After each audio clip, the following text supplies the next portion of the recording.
Hey, what's up, guys? Welcome to the channel. UFC 269 is a little over a week away, and I'm going to be doing a bunch of prediction videos for the card.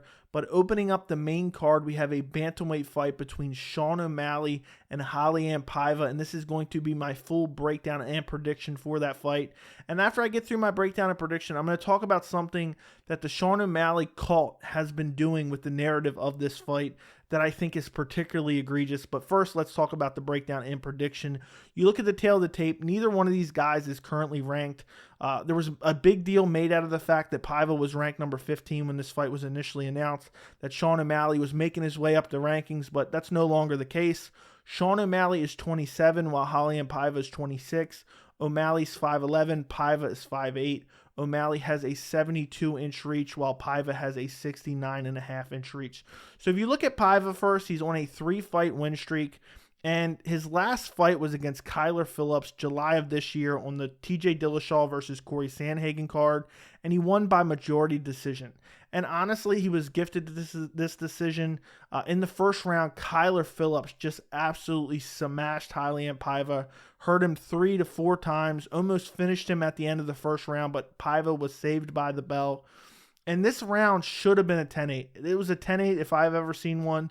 The second and third round were very competitive. Paiva probably took the second and third round, and therefore it should have been a draw. I think, Kyler Phillips should have got the 10-8 first round. Paiva gets the second and third. Should have been a draw. Paiva gets the win, though, and a win over Sean O'Malley's teammate. So I know people are talking about that. That doesn't interest me that much, but people are saying O'Malley's coming in to get revenge for his teammate Kyler Phillips. But really, Kyler Phillips just kind of not gassed himself out, but really wore himself down in that first round, just looking for the finish. And as he slowed down, and Paiva was just so durable in that fight, and Paiva was able to win those second and third rounds. So credit to him for that. You look over his resume, and really, the majority of his fights in the UFC, because I know someone's going to try to comment and say that's not true, but Raulian Paiva is a flyweight for the majority of his UFC career. Kyler Phillips, I believe, was his first fight at bantamweight. He missed weight in his fight previous to that, and he decided to move up. And I really don't think that Paiva is a true 135er. I think he's a little bit small for the weight class. We'll see how he does. He's on a 1-fight win streak in the bantamweight division at this point in time. And at flyweight, he didn't have a lot of success either. He lost to Kai Kara France, and he lost to Rogerio Bontorin in 2019. He went on a little 2-fight losing streak there. And then, obviously now he's went on his 3-fight winning streak. And I know people talk about Raulian Paiva. I've heard him talk about it and say he's 21-3 in MMA, and that is a good record. But other than his UFC career, which he's fought some decent names in the Kai Kara France and Rogerio Bontorin and Mark De La Rosa and Kyler Phillips, all kind of decent names. Other than that, the rest of his resume is literally just absolute nobodies. I mean, I checked through some of these records of these guys that he fought, the ones that I could actually find. A lot of them are like 1-2 and 2-1 and just don't have very many fights on their resume. So really, I don't think you can make much of that 21-3 record at all. Leaves a lot to be desired as far as the level of competition. Now you look over at Sean O'Malley, and of his 7 UFC fights, only 2 of those guys are on the current UFC roster, and that's Chris Monteiro and Marlon Vera. So of the guys that he's fought who are currently on the UFC roster, he's 1-1. His last fight was against Chris Monteiro at UFC 264. He was originally supposed to fight Luis Smolka. Luis Smolka pulled out a couple weeks before the fight, I believe, or a week before the fight. Chris Monteiro outside the UFC. A bunch of guys volunteered to step in, but somehow we ended up getting Sean O'Malley versus Chris Monteiro. Chris Monteiro, what a durable guy. I mean, he walked Sean O'Malley down. He tried to do his best, but Sean O'Malley just outclassed him, was just snapping his head back, landing jabs, varying his attacks, kicking the leg, kicking the body, and just beating up Chris Monteiro. Now, one thing I did want to mention, this was a TKO in the third round. And I really think this was a bad stoppage. There was 30 seconds left. Chris Monteiro was not hurt. He was covering up. I know he took a lot of accumulated damage, but that's not in the rules. To stop the fight, as far as I understand, you have to be intelligently defending yourself. And while he was getting hit, he was firing back. He was blocking some shots. And in the last 5-punch sequence, only like 2 or 3 of them landed. So it's not even like all 5 of them landed. And Herb Dean, was the guy who stopped the fight. He was ready to let CB Dalloway die a couple years ago. Just let him get smashed for 1.5 minutes straight, 2 minutes straight. He almost let Chris Weidman die against Luke Rockhold. So I thought it was a terrible stoppage. I thought that should have been a decision win for Sean O'Malley. But credit to Montino for coming in and, being able to have some success in that fight, but also credit to Sean O'Malley. I know people think I'm some Sean O'Malley biased hater, but Sean O'Malley also took that fight on short notice. I know he was scheduled to fight, but completely different opponent in Chris Montino. So credit to him. I don't think you can take too much away from that fight. The fight before that was Thomas Almeida. He KO'd him.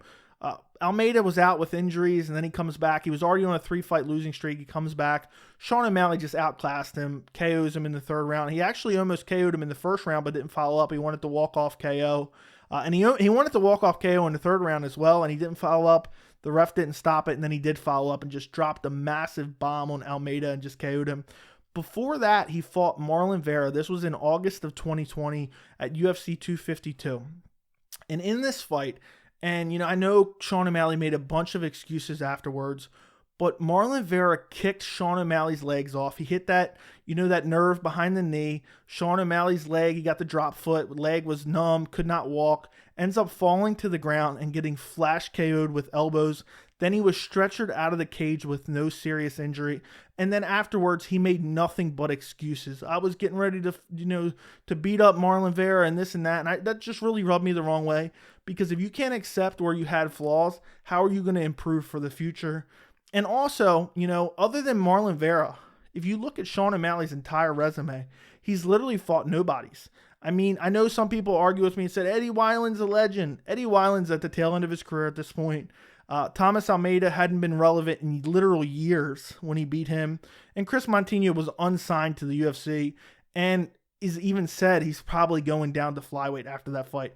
So, as much as I know people want to say you're biased against Sean O'Malley, that's not, I'm just telling you, facts mixed in with my opinion on it. He has not fought anyone. These are nobodies, and again, the only person of skill that he's fought, I mean, not of skill because all these guys are skilled, but the only high level guy that he's fought so far has been Marlon Vera, and he lost that fight.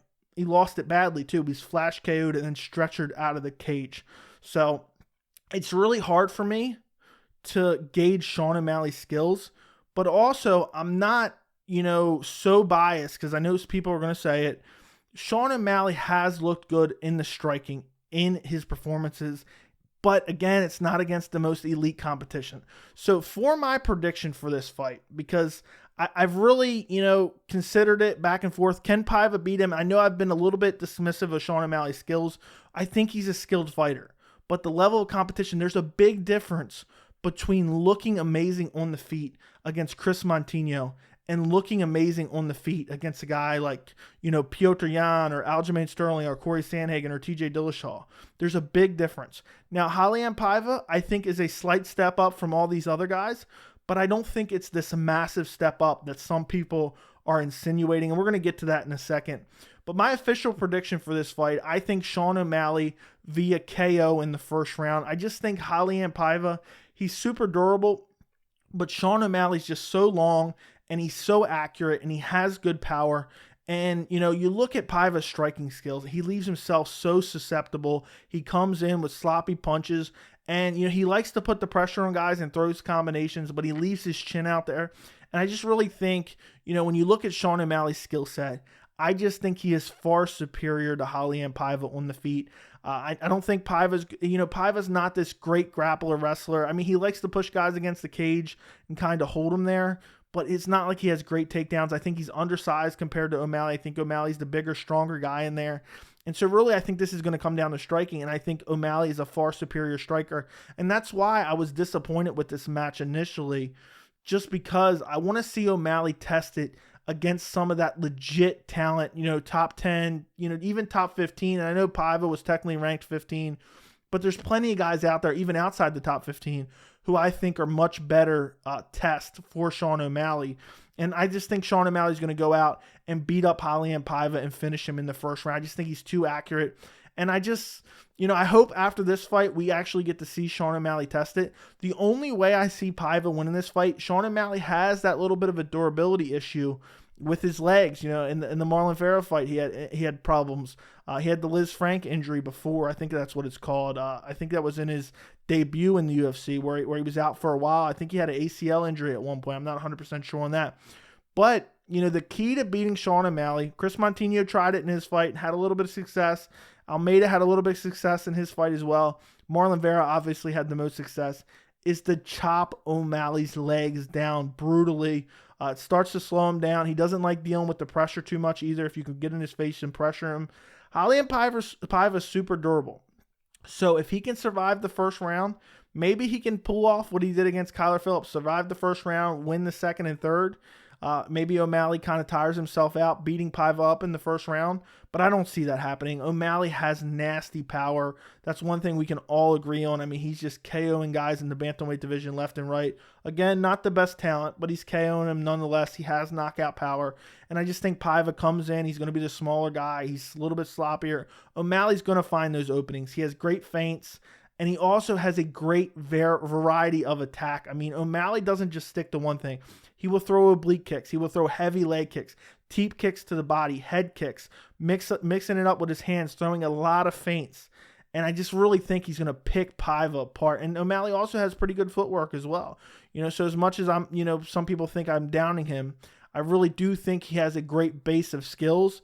And I can't wait to see him against somebody who is a little bit more known so we can really gauge his skill set. Now, what I wanted to talk about in the Sean O'Malley cult-like following, really spinning the narrative of this fight, I believe a lot of people are disingenuously elevating Raulian Paiva's perceived skill level.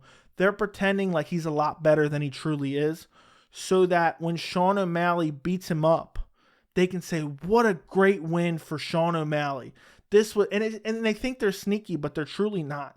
And I don't get what's the point in that they're going to just say, Paiva's so good, so that their guy, Sean O'Malley, oh, that's a great win.